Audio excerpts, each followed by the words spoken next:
This is a harmonica lesson, but I'm starting it at the piano today. It's that time of year. It's approaching the end of September, and in the Northern Hemisphere anyway, that we have these what we call deciduous trees, and the leaves are starting to fall. And so this song is cool, such a cool song. People play it year round, of course, but this time of the year in particular, there's a focus. And was it last year I did a lesson on autumn leaves? Anyway, I'm going to do another one, and we're starting this on the piano. I've got a kind of a clumsy overhead camera set up here on the tripod. I'm going to play, I'm going to show you something. A good thing on any instrument to learn a song is to play the thirds of each chord as they go by. So I'm just going to play the chord progression, the root notes in my left hand, and the thirds in the top.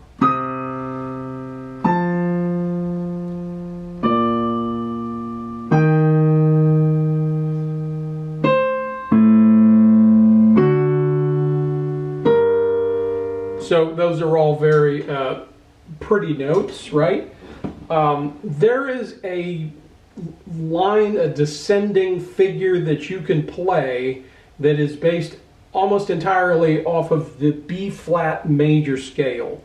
But we're going to start it on the third of the first chord, which is a C minor. So we're going to play an E flat way up here. The tripod is clumsily in my way. I'm going to work around it. So that's our opening thing. But watch what happens as we move down this diatonic scale. Look at that, we magically land on the third of the next chord, and it just keeps happening. Watch this.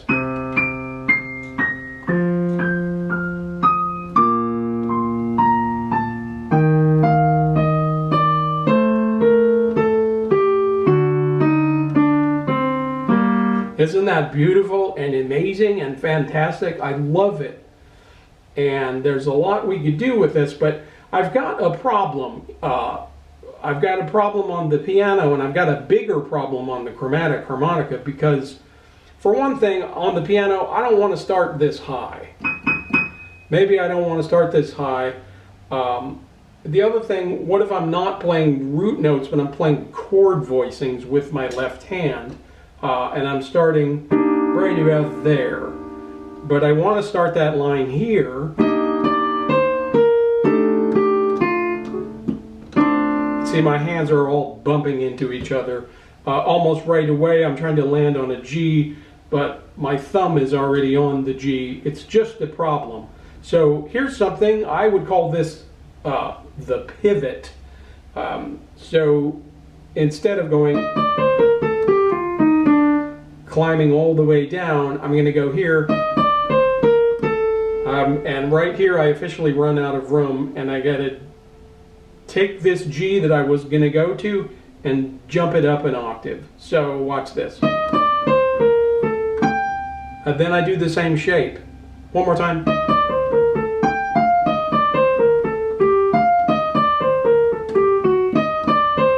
Isn't that cool? So watch this with the, again, this is not a piano lesson, but it could be playing C minor to F7 to B flat majors, to E flat major, and so on. I'm going to start here.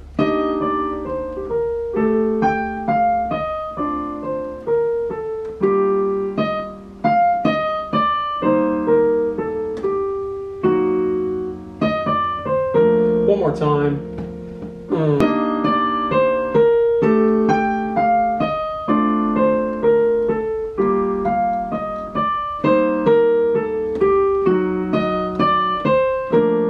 And I could really swing it if I wanted to.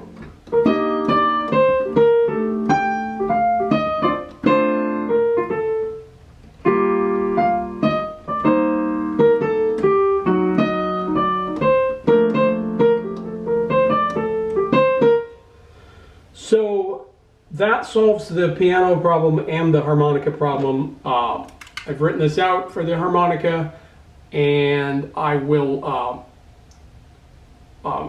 I'm going to play it right now, but I'm going to demonstrate it in tempo and maybe provide at least an image on the screen, possibly, of some tablature. So let me find my E flat.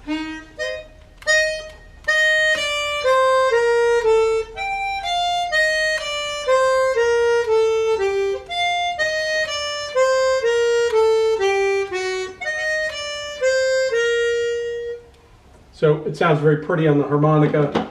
Maybe I can work up a thing where I'll have a backing track and I'll show in context how that melody sounds.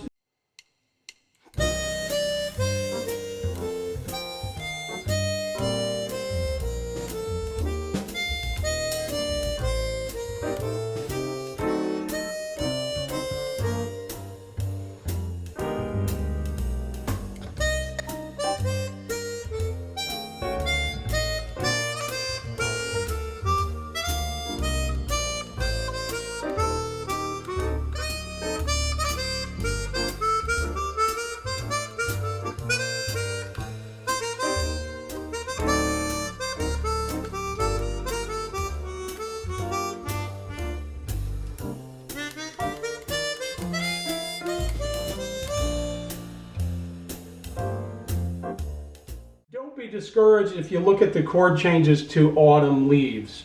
If you know anything about jazz improvisation and how it's taught, usually there's a place we start called the chord scale theory.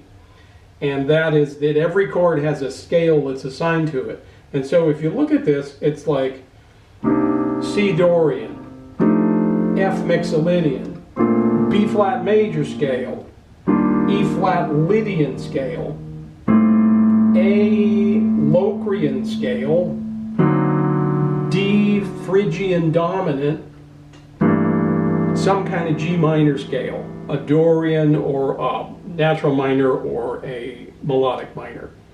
So that is 1, 2, 3, 4, 5, 6, 7 scales to learn.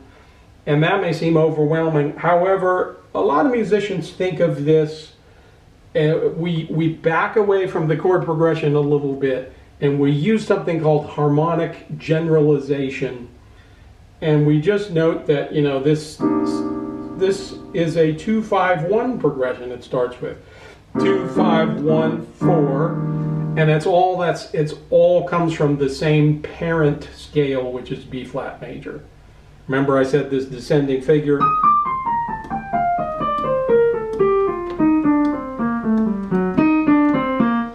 That descending figure is mostly the B flat major scale. So this whole part of the song is B flat major. And there are some musicians that will break the song into 2 sections. It goes major and then it goes to the relative minor. So we're in B flat major. Here we switch to G minor. So you could take it easy on yourself. The B flat major scale will work over almost the entire chord progression. Even this A, it sounds like a funny chord, but it's an A Locrian scale will work over that. When we get to this chord, we always want to put an F sharp in there if we can. So,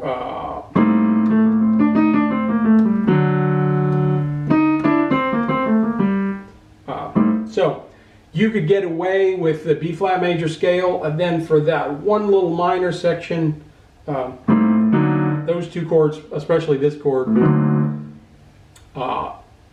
it does have a fancy name. It is a D Phrygian dominant, but you know what? That is G harmonic minor.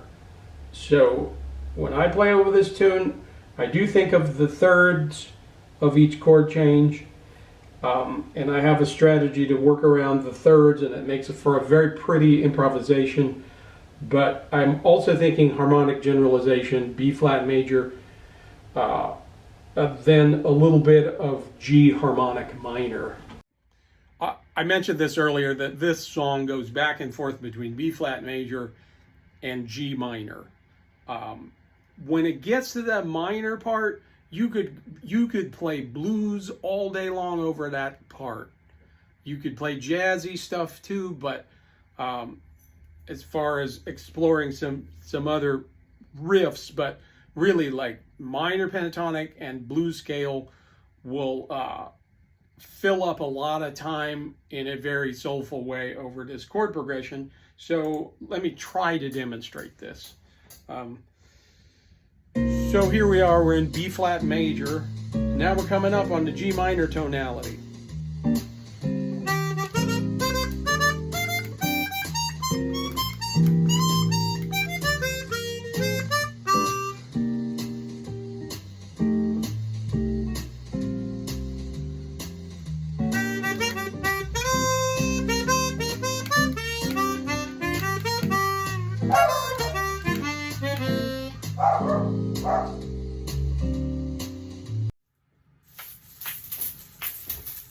Next, I gotta learn how to play these things. Have you seen these?